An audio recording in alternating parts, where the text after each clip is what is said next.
হবে মাটির বিছানা গো তোমার আসন ঠিকানা।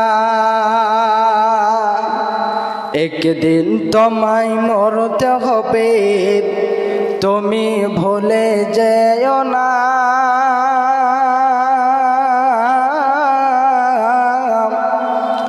হবে মাটির বিছানা গো তোমার আসন ঠিকানা।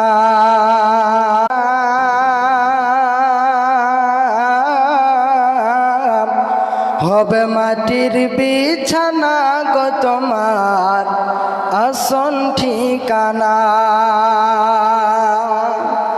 এ বাড়ি গাড়ি টাকা আসন ঠিকানা। কাঁদবে মাতা কাঁদবে পিতা কাঁদবে ভাই বোন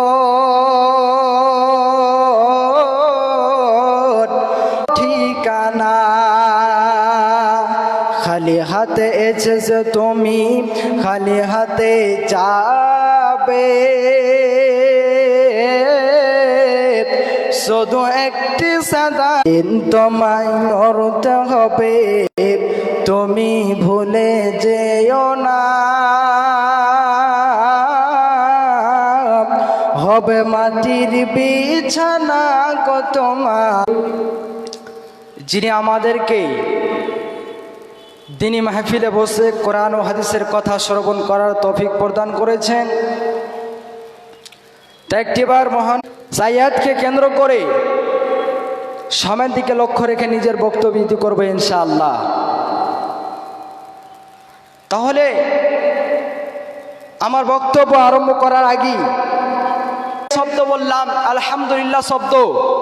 এই আলহামদুলিল্লাহ এখানে আলিফ লাম যে রয়েছে এটি ইস্তিগরাকের জন্য। এর মানে হচ্ছে সমস্ত প্রশংসা আল্লাহ রাব্বুল আলামিনের জন্য।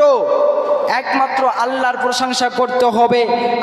এর আবিধানিক করতে হচ্ছে বিরত থাকা বা বেঁচে থাকা, অর্থাৎ আপনার কিনা হারাম থেকে বেঁচে থাকা।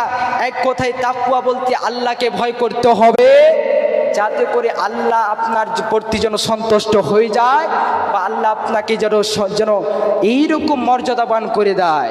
ভাই আমার, আল্লাহ রাব্বুল আলামিন সূরা আল ইমরানের 102 নম্বর আমাকে আল্লাহ বলে বিশ্বাস স্থাপন করেছ।